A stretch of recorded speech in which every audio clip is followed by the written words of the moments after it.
Doctor Meenakshi Upadhyay Tiwari आप सबका अपने YouTube चैनल ज्ञानपथ में स्वागत करती हूँ। आप सभी लोगों को विनायक चतुर्थी की शुभकामनाएं। विनायक चतुर्थी भाद्रपद मास के शुक्ल पक्ष की चतुर्थी वाले दिन मनाई जाती है। पुराणों में ऐसी मान्यता है कि इस दिन गणपति गणेश जी का जन्म हुआ था। गणपति उत्सव जो ये सेलिब्रेट किया जाता है पूरे 10 दिनों तक किया जाता है। जो व्यक्ति पूरे 10 दिनों तक भगवान श्री गणेश जी की उपासना करता है वो अपने सभी कष्टों से मुक्त हो जाता है। पुराणों में श्री गणेश जी से रिलेटेड बहुत सी स्टोरीज हैं, लेकिन एक स्टोरी जो मुझे बहुत पसंद है आप लोगों के साथ शेयर करना चाहती हूँ। एक बार महादेव और पार्वती जी नर्मदा नदी के किनारे बैठे चौपड़ खेल रहे थे। वो बार बार चौपड़ खेलते और लेकिन हार जीत का वो डिसीजन नहीं ले पाते थे कि कौन हारा कौन जीता। तो भगवान शंकर ने पास पड़े हुए कुश इकट्ठे किए और उसमें से एक पुतला बनाया और उस पुतले में प्राण डाल दिए और उस बालक से कहा कि अब तुम निर्णायक यानी जज बनकर बैठोगे और हम दोनों का खेल देखोगे और तुम ही डिसाइड करोगे कि कौन जीता है और कौन हारा है। वो बालक बैठ जाता है अपने माता पिता की उस खेल को देखने के लिए। इस प्रकार ये 64 का जो खेल था वो 3 बार चला और उस बालक ने तीनों ही बार अपने पिता महादेव को विजयी बताया। अब इससे माँ पार्वती क्रुद्ध हो गई और उसे श्राप दे डाला कि जाओ तुम लंगड़े हो जाओ। और वो बालक रोने लगा, माँ से क्षमा याचना करने लगा। तब माँ ने कहा कि अच्छा, इस नदी के किनारे एक तालाब है और उस तालाब के किनारे कीचड़ है, तुम वहीं जाकर रहो। वहाँ पर नाग कन्याएं आती हैं गणेश जी की पूजा करने के लिए। तुम उन नाग कन्याओं से पूछना कि गणेश जी की पूजा उनका व्रत कैसे किया जाता है। जब तुम गणेश जी का व्रत करोगे तो तुम अपने कष्टों से मुक्ति पाओगे।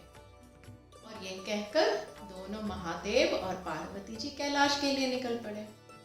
और वो बालक उस नदी के किनारे जो छोटा सा तालाब बना था, वह कीचड़ था, वहां जाके रहने लगता है और देखता है कि वहां तो नाग कन्याएं आती हैं गणेश जी की पूजा करने के लिए। वो उन नाग कन्याओं के को प्रणाम करता है और बालक पूछता है कि हे देवियों, मुझे भी बताइए कि गणपति जी की पूजा कैसे करते हैं, व्रत कैसे करते हैं।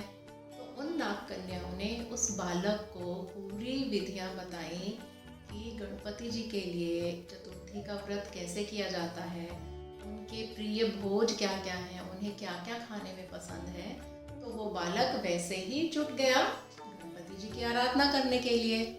इस तरह से उसने 21 चतुर्थियों का व्रत किया। अब गणपति जी बहुत प्रसन्न हो गए कि एक छोटा सा बालक है, इतनी घोर तपस्या कर रहा है। वो प्रकट होते हैं बालक के सामने और पूछते हैं कि हे बालक, तुम्हें क्या चाहिए। अब बालक कहता है कि मुझे मेरे कष्टों से मुक्ति दिलाइए, मैं चलने फिरने लायक हो जाऊं, जिससे मैं अपने माता पिता से मिलने कैलाश पर्वत पर जाऊं। अब गणेश जी बहुत प्रसन्न हो जाते हैं और तथास्तु कहकर अंतर्ध्यान हो जाते हैं और वो बालक अच्छे से चलने फिरने लायक हो जाता है और चलकर अपने माता पिता से मिलने के लिए कैलाश पहुंच जाता है। जब वो अपने माता पिता को प्रणाम करता है तो माँ देवी पार्वती जी बहुत खुश होती हैं और पूछती हैं कि तुम पूर्ण स्वस्थ हो गए हो कैसे। तो वो बालक बताता है कि विघ्नहर्ता गणेश जी की आराधना की है मैंने और 21 चतुर्थियों का व्रत किया है, जिससे प्रसन्न होकर उन्होंने मेरे सारे कष्ट हर लिए। तो फ्रेंड्स, ये थी विघ्नहर्ता गणेश जी की एक कहानी। वैसे तो जो विनायक चतुर्थी का त्योहार है महाराष्ट्र का मुख्य त्योहार माना जाता है।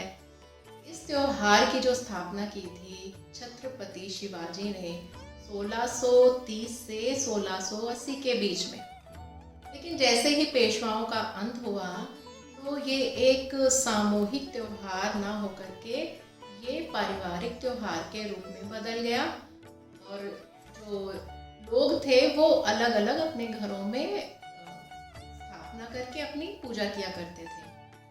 जैसे ही स्वतंत्रता संग्राम की आग तेज हुई 1893 ईस्वी में लोकमान्य बाल गंगाधर तिलक जी ने इस त्योहार को फिर से राष्ट्रीय पर्व बनाने का प्रयास किया, क्योंकि अंग्रेजों से आज़ादी पाने के लिए हमारा पूरा देश जो है वो अपने मन में आज़ादी की आग लेकर चल रहा था। हर कोई आज़ादी प्राप्त करना चाहता था, लेकिन जो हमारा समाज था वो अलग अलग जातियों में, समूहों में बटा हुआ था।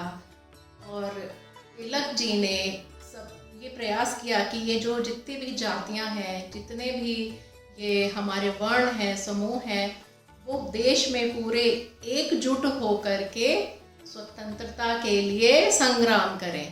तो उन्होंने इस त्योहार को फिर से एक सामूहिक रूप देने का विचार किया। लेकिन आज की डेट में अगर हम देखते हैं तो हमारे देश के हर कोने में विनायक चतुर्थी के दिन गणपति बप्पा मोरया के जय जयकार हो रहे हैं।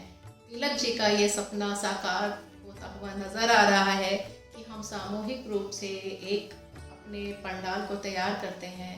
सभी प्रकार के लोग, सभी जातियों से रिलेटेड जो लोग हैं वो एक ही पंडाल में आकर के विघ्नहर्ता गणपति जी की आराधना करते हैं। सो फ्रेंड्स, ये एक चर्चा थी और मेरे विचार थे विघ्नहर्ता विनायक चतुर्थी से रिलेटेड भगवान श्री गणेश जी के बारे में। सो फ्रेंड्स, गणपति की, विनायक चतुर्थी की आप सभी लोगों को एक बार फिर से शुभकामनाएं।